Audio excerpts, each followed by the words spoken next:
Today at Deutsche Auto Parts, we're going to be going over episode 1 of our Project MK5 build.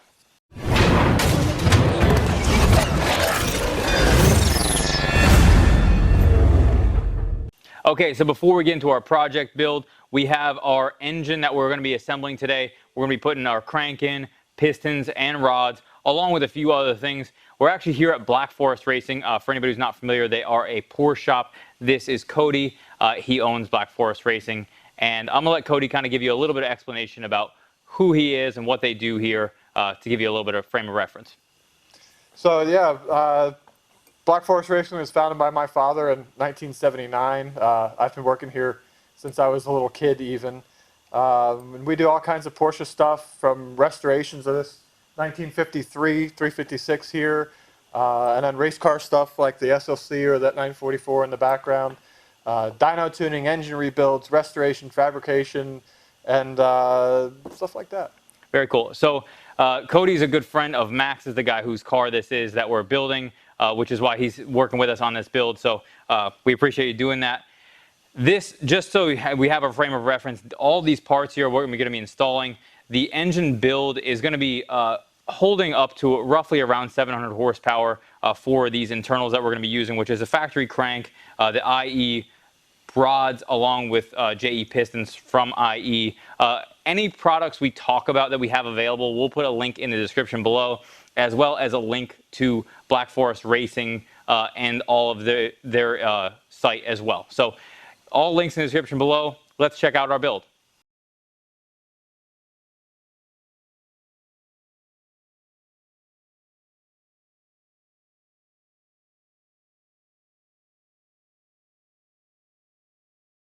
Okay, so before we get into actually installing a lot of the mechanical parts, this is a 2-liter FSI block, and it needs to be modified because this specific setup, we're removing the FSI has a oil pump balance shaft assembly. We're going to be removing that and putting a 1.8T style oil pump in there. That gets rid of a lot of the rotational weight that you find from that balance shaft assembly. So what needs to happen is the block needs to be modified. And so we have a template here that's actually was copied off of 1.8T. And so what would happen is right here, we actually have already drilled a hole, but what needs to happen is you need to drill a hole and then tap so that you can put the tensioner in place for that. And that's going to look like this. And this is for the oil pump chain. So we're going to get that all set up and proceed with the rest of our install. Okay, so here we are in the bottom of the block. Just wanted to point out one thing. Right here we have our oil squirter. These actually are for piston cooling. They squirt oil on the bottom of the pistons, again, for cooling. On this particular setup, just because of the specific pistons used for this that have a certain skirt design on them, they had to be modified. That may or may not happen on everything, but we thought it might be a good point to touch on and also check out where the piston squirters are located. All right, so now we're going to install the main bearings and check out what we got going on here. This is going to be the upper main bearing that has a guide channel and then a hole for the oil. This is where it would actually oil the main bearings through the block itself. You have to make sure, obviously, you line these holes up to ensure you have oil going onto your crank. Now, one other note we wanted to make, this particular bearing setup actually has a total of 10 bearings. 6 of them have holes in it. One of them is intended for main cap cylinder number 4. So one of the ones with holes goes on the lower end on cap 4. So we're going to install these bearings.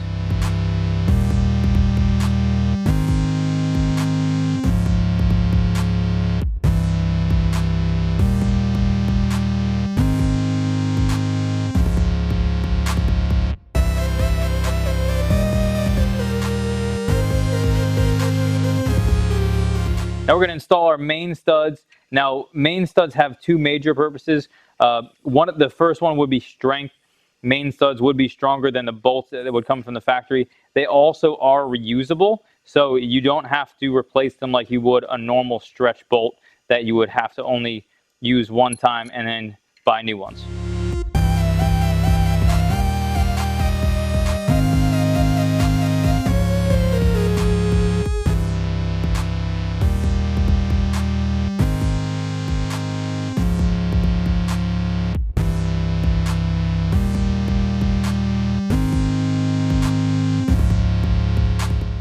Now we're going to install our thrust washers. They install on the center main bearing section. This is to prevent the crank from walking back and forth. So we install them, and then we're going to take our crankshaft and drop that in place.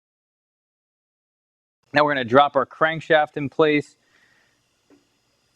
And we got to be careful when we're doing so because those thrust washers can fall out of place if we are not careful.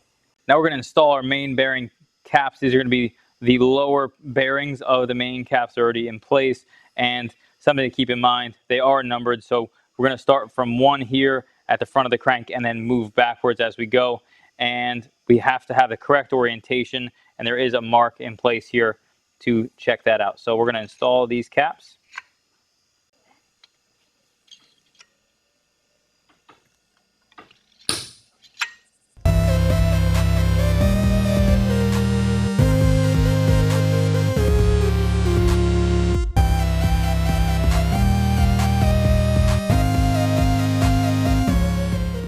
Okay, so now we're going to be torquing down our main studs. We're going to be tightening down these nuts in the correct order specified by the manufacturer. But these ARP studs and nuts have a specific procedure, and it's a 3-step procedure, tearing up evenly up to 70, which is our final tightening. So we're going to torque those down now.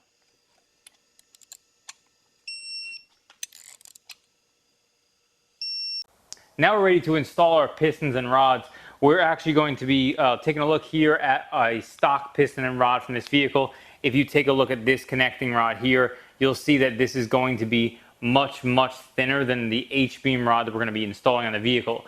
Part of the reason why you want to upgrade rods, or the main reason why you would want to upgrade rods, would be to ensure that they are strong enough to withstand the high horsepower that you're going to be running at. We also are upgrading our pistons. And the main reason you upgrade your pistons is also, again, for strength, but it's a little bit different because with pistons and any high horsepower application with a big turbo like this, you want to drop the compression ratio, because when we have that big turbo on the vehicle and you're pumping in a lot more boost into the engine, your cylinder pressures internally are going to be raised, and without dropping the compression ratio of the engine, you have potential to cause damage. So we're upgrading the pistons and the skirt style, and then also obviously drop the compression to make sure that we don't do any damage once we have that high horsepower application. So let's get in and proceed with installing our pistons and rods. Okay, so now we're ready to install our pistons. These pistons come separate from the rods. We have installed the wrist pin, which is this guy that holds the rod onto the piston itself. We have all of our piston rings installed, and we also installed the piston rings to check our ring gaps in the cylinders. We're now ready to put our piston ring compressor on and then slide our pistons and rod into place.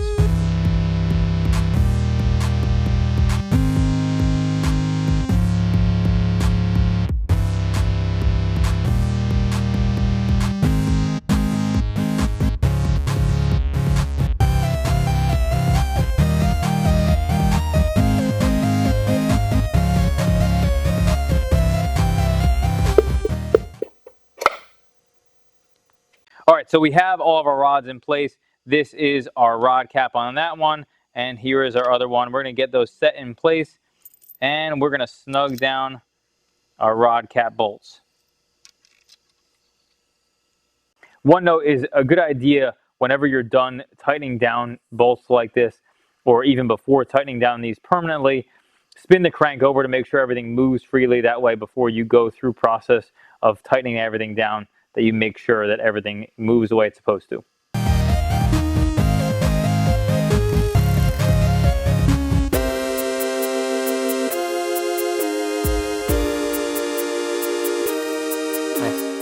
Okay, so now we're going to torque down our rod bolts. These are actually torqued to 50 foot-pounds. You actually do that 3 times per bolt. So we're going to tighten those down right now.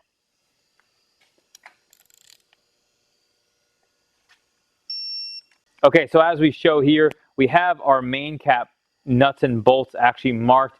This is for 2 reasons. We marked this stuff to ensure, number 1, that we've tightened it, and number 2, if we ever have to disassemble this engine, we know if anything has been moved. So we're going to do that on our rod caps as well. Okay, so we're getting ready to put our oil pump in place. It sits in in just like this.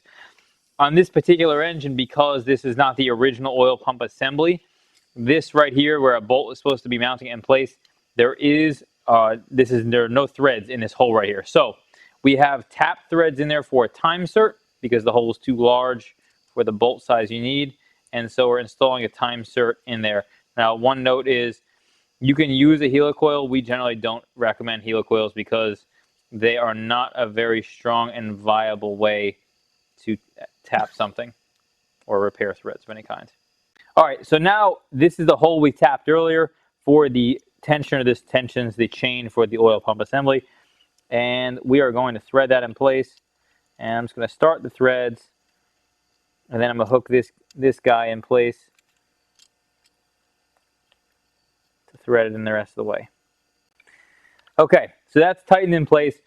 One other note that we actually have modified on this particular car, this gear has to be swapped when you're going to this setup because the chain drive is going to be different from the original one, which was found here. So this needed to be pulled off with a puller and then pressed in place using, you would heat this up so that you could slide it in place. This car also has a modified crank here. There is a dowel pin drilled into there.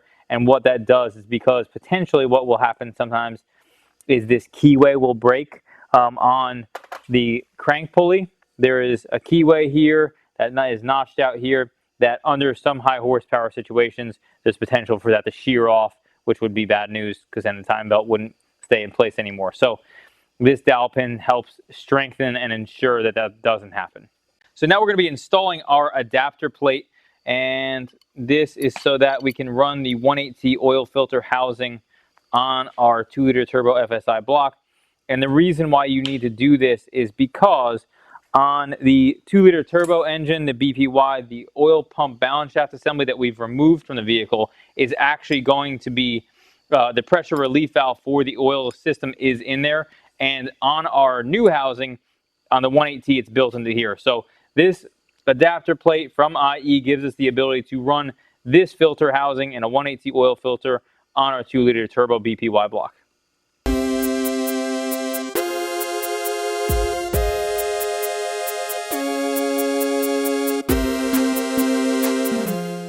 Thank you so much for watching episode 1 of our Mark V build. We've completed our engine block, our pistons and rods are in, our oil filter bracket, oil pump assembly are all in place. Next week, you're going to check out on episode 2 the cylinder head going on and all the components related to that.